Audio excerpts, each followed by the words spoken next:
Okay, so halo chef, halo Bapak Ibu. Halo, kabar? Gimana kabarnya? Baik. Okay, so saya dengan Wishal dari salah satu pengurus IGC, Indonesian Gastronomy Community. Hari ini kita akan ngobrol tentang yang muda yang punya selera. Topiknya hari ini tentang chef-chef muda dan makanan Indonesia, selera-selera masyarakat, selera chef, dan pandangan-pandangan chef. Kira-kira makanan-makanan apa yang sedang menarik dan bagaimana perkembangan makanan Indonesia secara general aja lah. Kita ngobrol-ngobrol santai hari ini. So di sini saya ditemenin sama Chef Stefu, sama Chef Hamzah. So Chef Stefu, boleh memperkenalkan diri, Chef Stefu? Mungkin teman-teman di sini. Ya, salam kenal. Nama saya Stefu Santoso. Saya sekarang bekerja sebagai Executive Chef dari Apres Catering dan Apres Cafe. Jadi ini adalah sebuah company yang core-nya adalah Amus Restoran, atau kita menyebutnya adalah Amus Group. Jadi kita ada Amus, kita ada Artos, dan kita juga ada Apres. Ya, Apresnya terbagi catering sama cafe. Kebetulan saya dapat responsible untuk catering dan cafe. Nah, kalau by experience kurang lebih saya di kitchen sudah sekitar 22 tahun.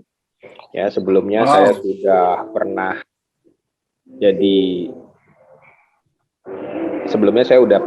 jadi executive chef untuk di salah satu hotel bintang 5, dulu namanya Park Lane, tapi sekarang jadi Wyndham. Nah, saya jadi terakhir tuh di hotel executive chef di sana, kemudian saya hanya bekerja di 3 properti sampai detik ini. Jadi ada Menara Peninsula Hotel, kemudian Park Lane Hotel, dan terakhir adalah di Amus Group ini. Jadi kurang lebih memang nggak banyak lah saya bekerja di beberapa properti, hanya 3 saja. Kurang lebih gitu, dan sebelumnya juga sangat aktif di ACP, atau yang disebut sebagai Association of Culinary Professional. Saya 3 kali menjabat sebagai presiden, in total itu sekitar 7 tahun. Gitu. Dan sekarang saya setelah tidak menjadi presiden, saya adalah advisor untuk ACP. Kurang lebih seperti itu. That's all. Luar biasa sekali. Yeah, exactly. Untuk someone yang consider young di chef world, that's a lot of experience, chef. Itu luar biasa. So honored to have you, Chef Stefu. Thank you. Sama. Kita ngobrol sama Chef Hamzah. Kalau gitu Chef Hamzah boleh self introduction juga? Boleh. Halo semua. Nama saya Hamzah Gani Arifin. Saya dulu pernah sekolah masak di Amerika, United States. So I have my bachelor. Tapi bedanya dengan Chef Stefu, saya tidak bekerja di hotel. Saya langsung terjun di dunia bisnis. Kebetulan kalau bisnis saya itu, saya adalah Food and Beverage Director di Sansan Dimsum, di Chengli Dimsum, Shichiroku Ramen. Terus ada juga yang di Pekanbaru. Jadi kalau Chef Stefu udah banyak kerja di hotel, saya nggak pernah kerja di hotel, tapi saya langsung terjun ke bisnis. Nah, saya di dapur dari tahun 2012, 2001 berapa deh? Masih jauh lah, nggak ada papanya lah sama Chef Stefu lah. Tapi kalau di bisnis udah 7 tahun ya, udah lumayan merasakan yang tadinya kita normal semua, terus ada PPKM ya kan, so kita harus memutar balik cara kita untuk menjalankan sebuah bisnis, ya kan. Terus kebetulan juga setahun yang lalu saya sama ibu dapat kesempatan untuk sama-sama berkompetisi di MasterChef ya. Jadi di seluruh dunia, di Indonesia aja lah yang baru ya terjadi ya, ibu sama anak kompetisi masak bareng-bareng gitu.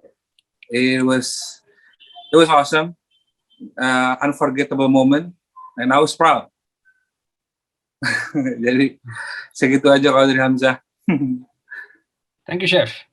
Yes.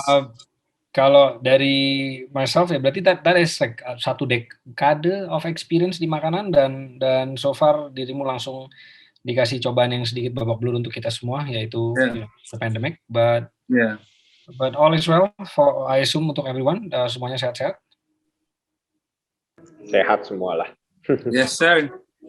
So kalau gitu kita mulai ngobrol lebih dalam nih kalau gini ya. Dari diriku, my question di sini adalah kita ngomongin varian makanan kesukaan masing-masing, boleh dari childhood memory food atau intinya makanan varian kesukaan, bebas mau dari daerah mana Indonesia, tapi varian makanan Indonesia yang kira-kira chef suka dan kenapa suka makanan itu. Oke. Mau chef yang mana duluan nih? Chef Stefu boleh duluan. Oke. Ya, kalau saya karena saya itu kan keluarga itu sebagian besar adalah, bukan sebagian besar, semua keluarga saya sebenarnya adalah orang Surabaya. Nah, mengingat dari kecil itu kalau saya ingat banget mama saya itu hampir selalu sering memasak, ya tentu saja karena dia dari Surabaya ya makanannya culture-nya orang Surabaya. Seperti rawon, soto, kayak gitu ya. Terus ada namanya ikan bandeng bumbu Bali, tapi itu gaya orang Surabaya, bukan orang Bali, hanya namanya aja bumbu Bali karena dia banyak pakai cabai merah ya. Jadi berdasarkan experience apa yang saya alami mulai dari kecil hingga sekarang, bahkan sebenarnya saya baru bisa menyebut bahwa saya punya favorite food itu adalah soto, ya itu baru di beberapa tahun terakhir. Karena dulu tuh saya kalau ditanya orang your favorite food apa, saya bingung gitu loh. Karena saya belum bisa menemukan sesuatu yang menurut saya itu menjadi sebuah kesukaan. Kalau orang suka kan berarti dia harusnya frequently-nya cukup tinggi ya untuk mengkonsumsi makanan itu. Tapi dengan perjalanan yang ada sih saya melihat dari keseharian saya lama-lama kok saya sering kadang-kadang kalau pulang kerja lapar nyari apa sesuatu yang berkuah. Semua sesuatu yang berkuah dan akhirnya lebih banyak ke arahnya tuh lebih ke soto. Bahkan anak saya kadang-kadang bilang mau makan apa? Soto lagi gitu.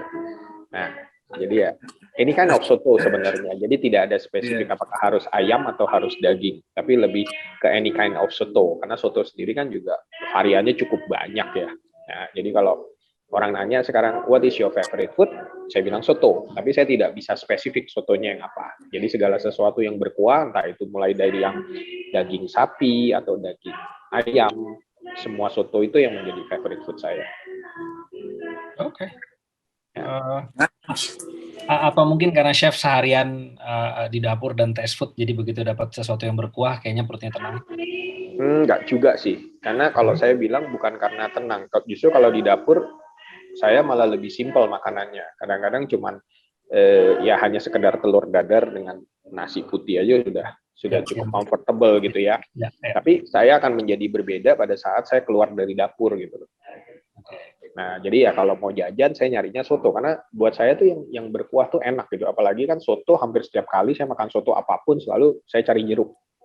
Harus selalu combine dengan jeruk, entah itu jeruk limun, entah itu jeruk nipis, pokoknya harus ada refreshing taste-nya aja. Ya. Gitu. Oke. Soto. Noted. Thank you, Chef. Ya, Chef Hamzah gimana? Karena tadi bener yang dibilang sama Chef Stefu ya, kalau yang kita suka berarti yang kita frequently makan gitu ya. Wow. I would say burger. I eat burger a lot. Oke. Tapi kalau Indonesian food, aku nggak makan ini tiap hari karena emang nggak dibikinnya tiap hari. Cuman semur Betawinya ibu aku itu aku tunggu banget every year. Mau itu Idul Fitri atau Idul Adha, dan aku nggak mau belajar bikinnya. Aku pengen dia yang bikin gitu. Dan nggak ada yang bisa bikin lagi selain dia gitu. Jadi itu that's like my go-to food yang gue suka banget. I wait every year. Harus masak itu gitu. Oke, so boleh di-share detail semur Betawi dan kenapa?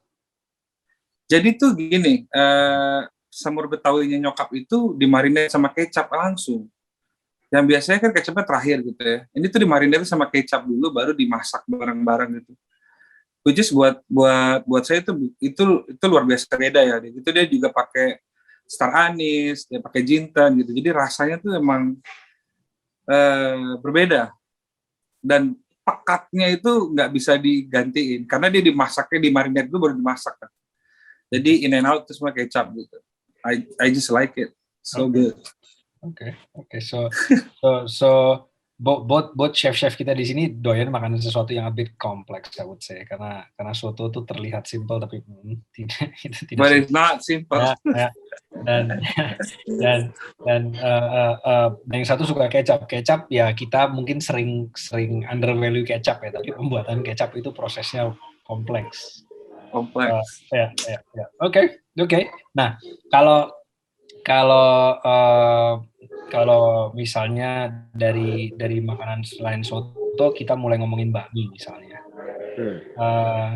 Kira-kira dari kedua chef, mungkin sekarang kita minta Chef Hamzah mulai duluan ya. Gak apa-apa ya, Chef Tefu ya gantian ya. Yeah, go ahead. Oke. So misalnya Chef Hamzah duluan nih. Tipe-tipe mie yang apa ya? Yang chef kenal atau yang mengena, atau yang kira-kira kayaknya mie ini nih sesuatu yang go to place lah. Dan dari bagian mana Indonesia? Kalau bakmi itu gimana kalau Chef Hamzah duluan? Sebenarnya sih kalau kita bicara mie itu universal banget bagi Indonesia ya. Kalau Chef Stefu juga setuju ya.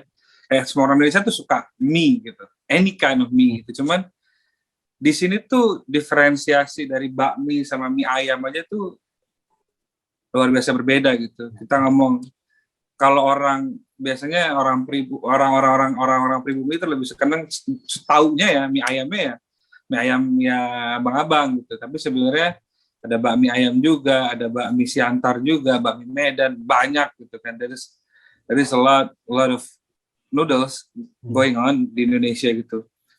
Cuman for me nggak ada yang bisa gantiin mie ayam gerobak abang-abang. Yang tahu nggak sih yang makin tempatnya itu makin kurang bersih makin enak gak sih? Makin di pinggir jalan tuh kan kok enak gitu ya. Tapi kalau kita ke tempat yang lebih bersih kok beda ya sama sebelah ya. Itu buat aku menjadi talking point yang sebenarnya apa sih yang dia lakukan gitu kan. Kenapa dia bisa lebih enak sama yang lebih bersih, atau what is going on gitu kalau kita bisa lihat gitu. Dan beberapa kali emang aku udah coba teliti gitu kan. Ternyata si abang-abang ini tidak terlalu banyak make rempah, dan dia sangat-sangat konsisten karena bumbunya itu doang kan. Terus karena dia rata-rata nggak punya blender, mereka semua tuh ngulek atau ditumbuk. Jadi which is aroma dari si bumbu-bumbu ayam kuningnya itu keluar semua. Minyak ayamnya juga dia nggak pakai lemak ayam, nggak pakai kulit ayam, cuma bawang merah, bawang putih. Tapi itu yang membuat otentiknya. So the simplest ingredients can make a timeless dishes. Buat aku itu luar biasa mengagetkan gitu. Itu. Oke, so berarti ngedukung my personal theory, Chef Hamzah nih. Diriku selalu percaya kalau tempat makan yang tidak full exclusivity tapi ramai banget, itu berarti dari sisi rasa nggak mungkin bohong. Exactly. And they've been a while di bisnis sampai kita bisa nggak terlalu merhatiin sisi sanitarinya, tapi ngantriannya luar biasa. Oke, noted. Kalau Chef Tefu bagaimana? Iya, kalau saya berbicara mengenai noodle di Indonesia itu kan kalau kita berbicara yang paling umum itu sebenarnya adalah kita berbicara satu sisi aja adalah mie ayam ya, atau Chinese noodle yang mie ayam ya bisa dibilang bakmi atau mie lah. Itu kan lebih kepada hanya secara penamaan aja. Tapi semuanya kan bisa disebut sebagai noodle gitu ya. Dan menurut saya ya mulai dari anak kecil sampai orang dewasa pun suka. Bahkan mie ayam ini yang notabene dengan gaya Chinese atau gaya Jawa lah ya. Kalau abang-abang itu kan stylenya style Jawa tuh, yang selalu pakai kunyit. Tapi kalau Chinese kan mereka nggak pernah pakai kunyit ya. Nah jadi sebenarnya itu makanan yang kalau saya sekarang menyebutnya sebagai sebuah comfort food gitu loh. Makanan yang bisa diterima oleh segala usia dan makanan yang bisa dimakan di segala waktu. Jadi kalau kita melihat mie, itu kan zaman dulu lebih kepada orang makan untuk breakfast. Ya. Tapi sekarang breakfast orang makan itu, lunch orang kantoran juga makan itu, dinner juga orang makan itu. Jadi memang benar-benar sebagai sebuah comfort food yang memang kalau saya bilang nggak cuma di Indonesia ya, bahkan the whole world itu juga suka noodle. Meskipun kan kalau di luar negeri orang mengenalnya pasta ya. Ya. Ya whatever itu gitu ya. Tapi ya sebuah comfort food yang cukup enak gitu untuk kita makan. Hanya perbedaannya biasanya nanti akan terjadi di kalangan siapa yang makan. Kalau in general, saya memperhatikan bahwa orang Indonesia ini hampir sebagian besar itu suka dengan noodle yang agak kecil dan halus.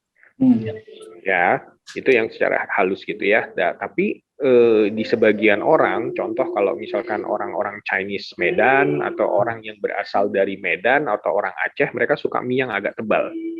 Itu kan berarti dia pakai mie kuning tuh ya, kayak mie Aceh ya. Terus kemudian ada yang namanya fried Hokkien noodle kayak gitu. Mereka suka dengan yang tebal. Ya. Tetapi ada beberapa kalangan yang di Indonesia, mereka dari kalangan Chinese juga suka mie yang karakternya agak keras, yang kekenyalannya agak kita nyebutnya mie karet gitu ya. Ya, jadi memang kalangan yang menyukai ini banyak sekali in general. Tapi untuk taste in general mereka akan selalu memilih yang tipis dan halus. Tapi memang karakternya banyak banget. Buat saya sih keunikan dari mie ini sebenarnya padu padannya banyak. Jadi kalau orang bilang, oh mie-nya nih untuk mie ayam nih, tapi sebenarnya kalau dibikin mie goreng enak juga gitu kan. Jadi memang antara mie goreng, sekarang kan populer lagi nih mie Aceh nih. Sekarang kita lihat nih di street banyak banget ya, di street food banyak banget orang jualan mie Aceh. Iya, mie Aceh. Oh banyak banget. Mie Aceh aja gayanya ada yang kering, ada yang nyemek, ada yang kuah. Iya benar. Jadi sebenarnya memang akan menjadi makanan apa ya, makanan hampir kayak nasi goreng ya. Orang bilang makanan sejuta umat ya. Kalau nasi goreng kan kita bilang makanan sejuta umat, yang orang kalau udah frustasi makannya ya udahlah nasi goreng aja. Nah ini kalau menurut saya sih sebuah comfort food yang memang benar-benar banyak disukain dan in general disukain oleh semua orang yang bisa berbicara sebagai makanan yang tidak mengenal waktu ya, mulai dari breakfast sampai bahkan sampai supper pun orang masih makan mie kan. Betul. Buktinya kita kalau udah di luar negeri, udah mau seminggu di luar negeri juga nanti nyari ada Indomie nggak ya? Ya loh, kayak saya pernah ke US ya. Saya ke US, kita udah hampir 1 minggu, terus teman saya ketemu di supermarket ada Indomie. Wah, itu udah kayak ketemu emas itu. Saya bilang, lu gila, lu Indomie doang lu. Di Indonesia lu kayaknya males makan. Ya, tapi that's the culture gitu loh. Jadi menurut saya ya sebuah comfort food yang cukup bagus lah gitu loh. In general dia bisa diterima oleh seluruh kalangan dan seluruh usia, serta dinikmati dengan waktu yang cukup sangat beragam, bahkan bisa all day long gitu sebutnya. Kurang lebih seperti itu sih. Oke, ya make sense. It is an all day long food. Makanya juga teman-teman di Indonesian Gastronomy Community lagi bikin lomba, namanya Jagoan Mie, di mana kita ngajak semua yang lagi di rumah nih, yang bisa masak, so rekam langsung online, kirim ke kita, dan nanti langsung akan kita juri, dan tentu juga ada namanya apa, ada hadiahnya. Nanti pasti dibantu sama teman-teman di bawah video ini, nanti begitu di post pasti akan ada linknya. Sayangnya kita nggak bisa ngetes ya. Iya, sayangnya. Semoga nanti series yang tahun depan kita finger cross lah, kita sama-sama udah ngelawan si COVID ini dan coba. Karena menurut saya itu it's difficult juga loh, bikin sebuah mie yang bagus. Tidak segampang seperti dipikirkan orang. Karena kalau sudah berhubungan dengan tekstur, that's another complicated. Ya, complicated. Betul. Agree, Chef. Agree. Noted. Saya finger cross lah tahun depan kita bisa bikin lombanya dari teman-teman di IGC yang live langsung kita kumpulin pesertanya. Itu bakal sesuatu yang menarik ya. Mungkin jangan mie lagi kali ya, tapi kita bisa coba menu-menu Indonesia lainnya atau bahkan kayaknya di sini kan lumayan populer nasi goreng nih. Mungkin nasi goreng kali ya tahun depan. Itu bisa. Itu juga another very difficult dish. Yes. Itu menurut saya bikin nasi goreng itu kayak bikin omelet. Ya. Kesannya gampang.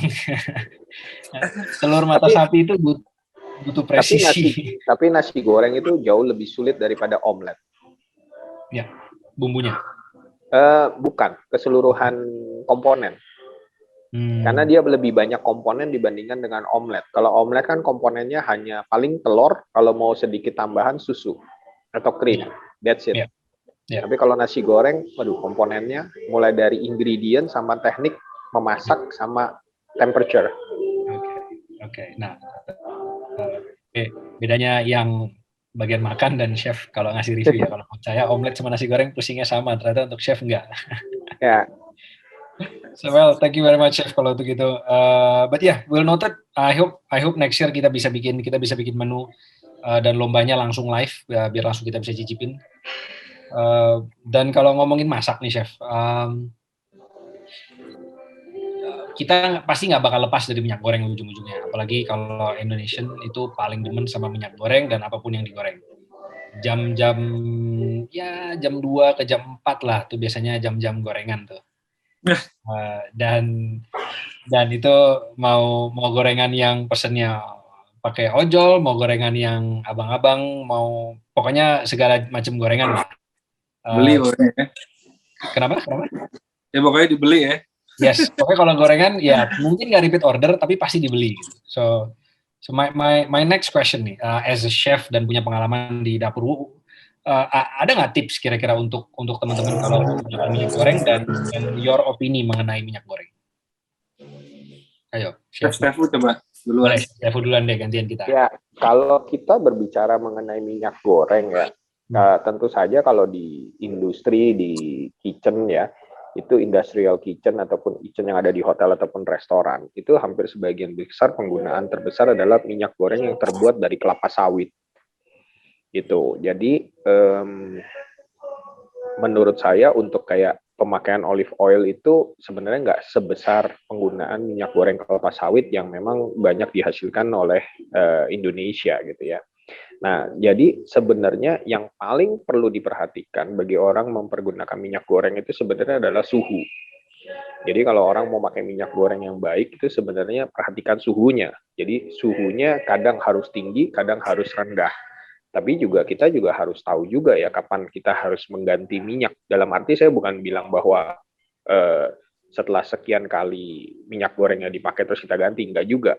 Biasanya minyak goreng yang udah jelek itu bukan cuma ditandai dengan warna hitam, tapi juga ditandai oleh dia sudah tidak lagi bisa menggoreng dengan baik. Bahkan dia sudah mulai muncul kayak semacam busa. Karena ada minyak-minyak yang difilter kan, sesudah dijual difilter gitu ya, sesudah nggak dipakai difilter.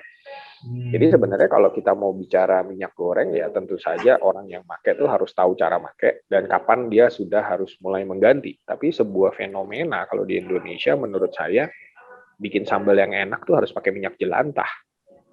Nah itu ya yang menurut saya cukup unik ya dan ya itu yang terjadi realita kayak kita makan pecel lele kan itu dia bikin sambalnya minyaknya udah hitam kan, tomatnya digoreng di sana. Saya udah pernah coba sih bikin sambal yang pakai minyak bersih banget sama sambal yang minyaknya dari minyak jelantah, ternyata enak yang pakai jelantah. Lebih Beda rasanya, bukan ngomong gurih ya, kalau gurih kan bumbu ya, tapi dia punya hasil akhir tuh berbeda banget gitu ya. Yang saya percaya itu kan memang hasil dari sisa-sisa residu yang berasal dari protein, dari bumbu yang terbakar di dalam minyak ya. Tapi paling penting yang kita perlu ketahui adalah jenis minyaknya apa sih yang kita pakai dan titik didihnya dia itu juga kita perlu perhatikan dan kapan kita sudah harus mulai mengganti minyak. Yang penting kita harus punya knowledge tentang cara pemakaian. Itu jauh lebih penting sih menurut saya. Itu kurang lebih, Vishal. Oke. Thank you, Chef. So berarti kalau minyak kan nggak jauh dari Indonesian food. Berarti before I let you guys go, my last question nih. Sekarang kan makin banyak Indonesian food yang mulai sedikit dirubah, mulai banyak versi ini, mulai banyak versi itu, dan menurut chef-chef di sini nih, what do you think of Indonesian food di modern day yang sekarang, di mana modifikasi itu ya tidak bisa kita lepas dan kita nggak bisa ngelarang juga. So ini completely personal opinion. Jadi saya pengen tahu menurut chef, what do you think of Indonesian food di modern day? Boleh? Oke, gimana tuh? Aku dulu, gantian, gimana Chef? Boleh, Mau Chef boleh. lain? Menarik, ini pertanyaannya yang paling menarik gitu kan. Kebetulan banyak juga teman-teman aku kan yang memang mereka mengikuti dunia kuliner Indonesia gitu. Mars ngomongin ini juga gitu kan. Sebenarnya sih gini ya, I'm not saying, ini personal opinion aku ya, Chef Stefu sama Vishal gitu. Menurut aku, kalau kita sudah memodifikasi sebuah makanan yang otentik, kita harus tahu dulu nih, otentik itu apa sih gitu. What is authentic? What is authentic food? What is continental food? What is fusion food gitu. Nah, sebelum kita mau memacam-macamin itu, ya kita harus bisa dulu nih, kita harus tahu dulu otentiknya makanan itu seperti apa gitu. Dan ini juga ini menurut aku sebelum kita ngambil arah mau gimanain atau gimanain ya susah juga gitu. Ya pernah aku makan spaghetti rendang gitu. Ya nggak salah sebenarnya. Cuman apakah cuma rendang yang bisa dimasukin spaghetti gitu? Apa nggak ada cara yang lain selain spaghetti gitu? I mean, people terlalu banyak berkreasi, akhirnya dia lupa rendang itu rendang yang mana sih yang original? Nggak tahu kan, nggak pernah makan mungkin dia gitu kan. Jadinya bukan rendang yang asli rendang, malah dikasih rendang kalio yang dimasukin sama spaghetti. Akhirnya dia salah penulisan. Akhirnya mungkin orang-orang yang di sana yang ngerasa rendang, oh rendang itu kayak gini, ternyata rendangnya seperti itu. Kan berbeda juga. Jadi sebelum ini sebenarnya oke aja ada permainan modernisasi sebagai itu seperti tersebut ya. Cuman menurut aku kita sebagai orang-orang yang mau mencoba merubah itu kayaknya perlu tahu dulu kali ya autentiknya itu seperti apa gitu. Aku pernah juga gitu. Aku pernah membuat masakan Indonesia yang aku coba presentasiin lebih baik gitu kan. Karena memang pada saat itu ada beberapa orang yang tidak pernah makan makanan Indonesia gitu. Dan for me personally gitu, karena kita terbiasa hidup di Indonesia, looks dari Indonesian food menurut kita it's fine gitu, nggak ada masalah apapun. Tapi ternyata waktu aku sekolah kuliner di US, looks Indonesian food tuh nggak ada menariknya sama sekali gitu. Rata-rata ya hanya ya udah bek gitu. Kita tidak ada permainan warna, tidak ada permainan tekstur apa segala macam. Nah, di situ aku waktu mempresentasikan ini aku coba bikin seotentik mungkin, tapi penyampaiannya aja berbeda gitu. Waktu itu yang saya sampaikan Chef, soto Betawi Chef. Cuman soto Betawinya saya jadiin sandwich. Saya terinspirasi dari French onion dip sandwich. Tapi saya putar balik jadi soto Betawi gitu. American people loved it. Mereka nggak nyangka itu soto Betawi. Gitu. They just thought ini another sandwich gitu, a dipping sandwich. They ended up like it. Terus pas aku tahu, oh gue pakai tang di dalam, oh gue pakai babat di dalam. Mereka baru kaget, wah gila, yang bener aja. Kok gue nggak ngerasa seperti itu ya? So this is for me it's a mind trick gitu.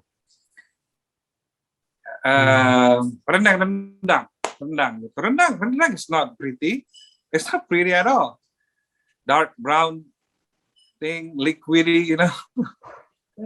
Tapi mungkin kalau untuk kita bawa ke modernisasi ini gitu kan, supaya bisa lebih presentable, ya menurut aku harus banyak orang juga yang harus bisa masak Indonesian seharusnya, semestinya. Okay. So Ya kan? respect the original. Mau dimodifikasi silakan, tapi yang original jangan diganggu, gitu maksudnya. Iya. Oke. Harus benar-benar tahu dulu gitu. Kayak gini.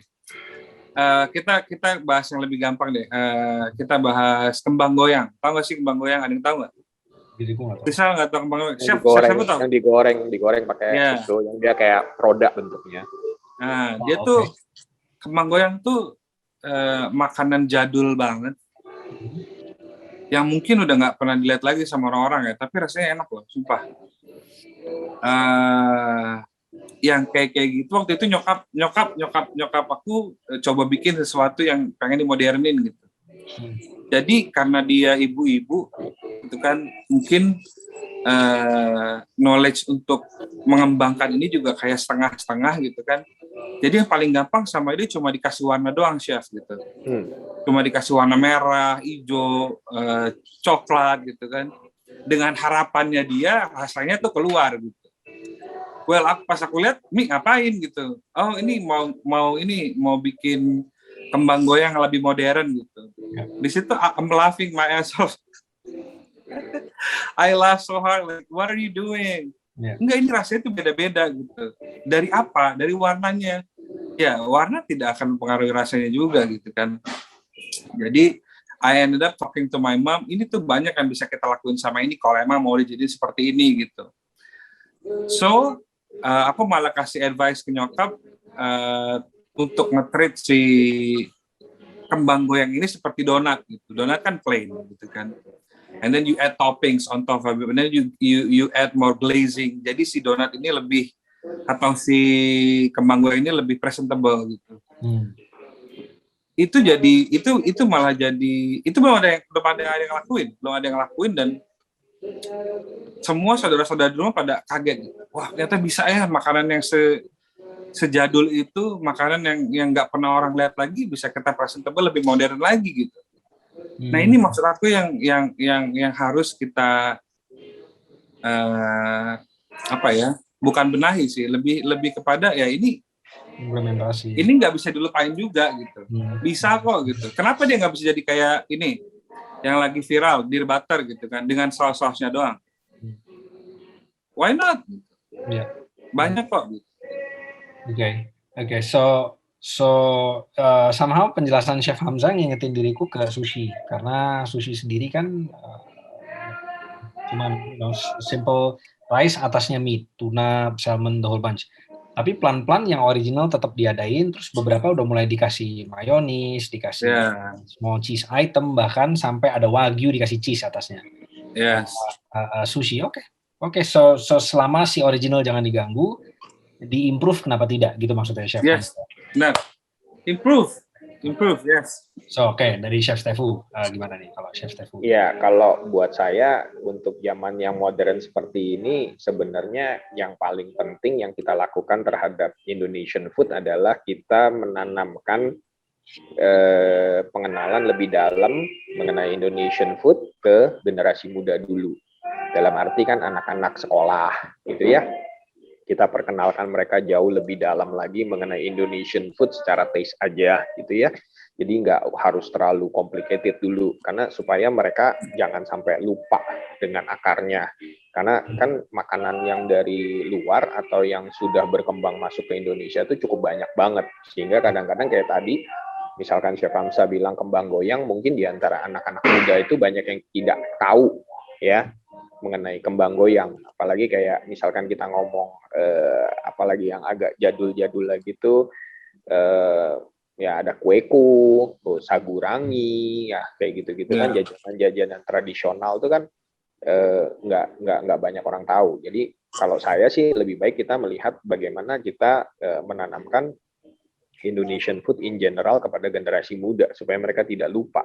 Sama kayak zaman sekarang kan orang kalau mau bikin sambal kan hampir sebagian besar di blender. Tidak ada yang salah dengan di blender gitu ya. Tetapi kalau secara klasiknya ya memang harusnya diulek. Paling tidak mereka tahu dulu.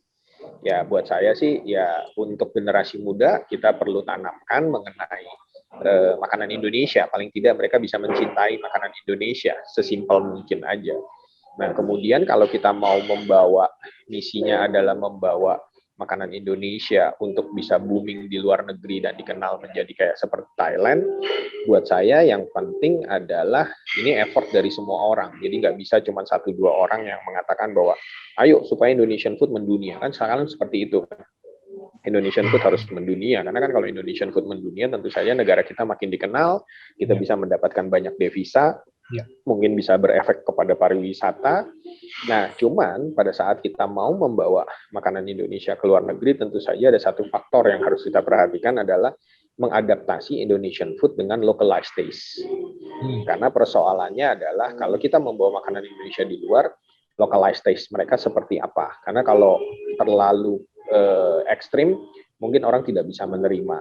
Samalah seperti kita di Indonesia ini kan dulu ada yang ngomong sama saya, lu tahu nggak kalau carbonara di Indonesia itu salah? Saya bilang tidak salah. Tapi memang culture-nya tidak bisa seperti itu. Kalau mau asli carbonaranya orang Italia, kuning telur sama parmesan cheese. Tapi orang Indonesia nggak bisa terima, makanya dia pakai krim supaya jauh lebih gurih, gitu kan? Karena kalau kuning telur doang, ya orang Indonesia kan makan begitu ini kan ngobrol-ngobrol-ngobrol lupa. Sedangkan harusnya spaghetti itu mateng, dicampur dengan kuning telur dan parmesan cheese, terus dia langsung makan dalam kondisi panas. Kalau dingin ya enak udah. Gitu. Terus sama halnya kalau kita ngomongin spaghetti aglio olio. Ya kalau orang Italia asli bikin mah orang Indonesia nggak doyan kan gitu. Sehingga dirubah gitu. Jadi memang localized taste penting. Soal masalah makanan Indonesia mau dibikin secara modern buat saya ya tidak ada masalah. Tetapi yang paling penting kita harus tahu dulu taste-nya. Kayak tadi Chef Hamzah bilang, lu tahu dulu rasa benernya seperti apa. Jadi setelah rasa benernya tahu, mau dimodernin, dikutak-katik, mau gimana pun nggak ada masalah. Cuman kalau mau tahu itu berhasil atau tidak, paling tidak kita makan dalam kondisi merem lah. Kalau kita makannya merem, kita makan, oh gado-gado nih, oh rendang nih, gitu. Nah itu kan any kind of version bisa aja. Misalkan ya Chef Hamzah bilang burger, dia doyan burger. Apa rendang disuir juga nggak ada masalah kok dijadiin kayak pulled beef ya di Amerika kan pulled beef. Pulled beef. Ya itu nggak ada masalah. Tapi begitu dia makan burger, rasanya rendang ya, gitu. Nah it's okay gitu loh, karena kan memang kemajuan zaman, dinamika, kemudian apa sih orang berbicaranya adalah developing menu dan segala macam, itu kan mencari sesuatu yang baru. Biasanya kan tren kuliner begitu, sesuatu yang baru itu kan berputar ya. Kalau zaman dulu French cuisine, Italian cuisine, sekarang ini lebih kayaknya saya melihatnya sih lebih pada comfort food ya. Nggak terlalu banyak yang terlalu aneh-aneh lagi ya kan, kayak misalkan seorang bilang sekarang kroffel itu kan sebenarnya hanya inovasi daripada adonan croissant yang sebenarnya juga ya kan hanya dia berinovasi aja gitu loh, sebenarnya bahannya tetap ya croissant itu gitu, hanya mencari sesuatu bentuk-bentukan yang baru. Jadi buat saya yang paling penting adalah kita sebagai orang yang berkecimpung di F&B ya cobalah bisa men-sharing kepada generasi muda supaya mereka juga nggak hilang akarnya dengan makanan Indonesia. Terus kemudian ya berusaha untuk ya tadi mau kutak-katik modernisasi Indonesian food boleh, tapi ya harus kalau dimakan kita tahu bahwa oh ini rendang, oh ini soto, oh ini soto Betawi dan segala macam. Nah kalau kita keluar ya localized taste-nya itu yang kita tidak boleh lupa. Jadi jangan sampai nanti kalau di luar negeri, wah ini otentiknya harus gini. Padahal kan kalau kayak di luar negeri kan juga nggak gampang. Setiap bahan juga kan belum tentu ada. Ya kan contoh kayak misalkan saya pernah bikin ngajar di Malaysia tentang Indonesian food untuk chef-chef di Malaysia. Persoalan utama apa? Saya bikin yang simple aja. Saya bikin sop kambing sama sate gitu kan. Tapi saya baru ngeh, ternyata di Malaysia nggak punya jeruk limau, sehingga saya harus bawa jeruk limau dari Indonesia. Ya kalau kita mau berbicara otentiknya namanya kita makan sate, ya pakai jeruk limau kan. Iya. Nah, bahkan saya pernah bawa jeruk limau sampai ke Jepang. Jeruk limau sama emping, karena saya harus present makanan Indonesia di Jepang. Yang mereka bawa pulang apa? Empingnya diminta sama dia. Kok saya minta ya empingmu sama jeruk limaumu ya? Karena apa? Jeruk limau tidak ada, dan mereka suka dengan itu. Jadi kadang-kadang, ya memang ingredient juga menjadi sebuah challenging di negeri orang ya. Bahkan akhirnya saya ketemu juga, oh ternyata mereka akhirnya dia ngumpetin emping buat apa atau enggak, setelah kita selesai acara empingnya dibawa sama dia, dibawa pulang diumpetin sama dia, kan kita dinner nih, begitu kita dinernya sama sake, jadi kita akhirnya makan emping sama sake gitu loh. Nah, wah itu asik juga gitu loh, tapi ya itu kan kekayaan kita ya, makanya saya bilang localized taste itu penting pada saat kita berada di negara lain. Tapi secara umum ya lebih baik kita, generasi muda inilah sebenarnya yang harus juga mereka tahu tentang makanan Indonesia. Tapi ada satu hal yang saya mau sampaikan, bahwa kita ini orang Indonesia kadang-kadang kalau ditanya kenapa makanan Indonesia tidak bisa secepat Thailand, kadang-kadang persoalannya ada di kita juga. Kadang-kadang kita ini egonya ketinggian, ego tentang kedaerahannya ketinggian. Jadi kadang-kadang orang bilang, wah rendangnya rendang Padang. Tapi saya pernah bilang, Ada rendang Padang, ada rendang Bukit Tinggi, ada rendang Pariaman, rendang tuh besar gitu loh, ya kan? Kita nggak usah ngomong rendang, ngomongin soto. Waduh, 1001 soto yang ada sebenarnya kan. Iya. Jadi sebenarnya lebih baik kita kita in United aja lah, yang namanya soto ya sudah soto ayam yang kuning, nggak usah ngomongin daerahnya gitu loh.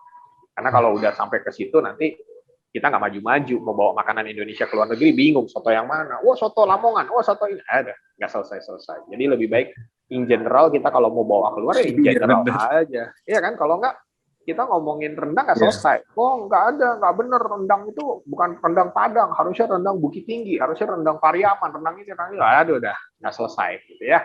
Jadi sebenarnya ya kita in United aja kalau keluar gitu ya, sebagai sebuah kesatuan yang simpel ya, soto ayam, nasi goreng, sate udah selesai, sate ayam pakai bumbu kacang selesai gitu. Jadi ya semuanya agak cukup kompleks di dunia yang modern, tinggal sebenarnya menurut saya tujuannya ke arah yang mana. Jadi kan memang agak spesifik untuk ke semua bidang gitu ya.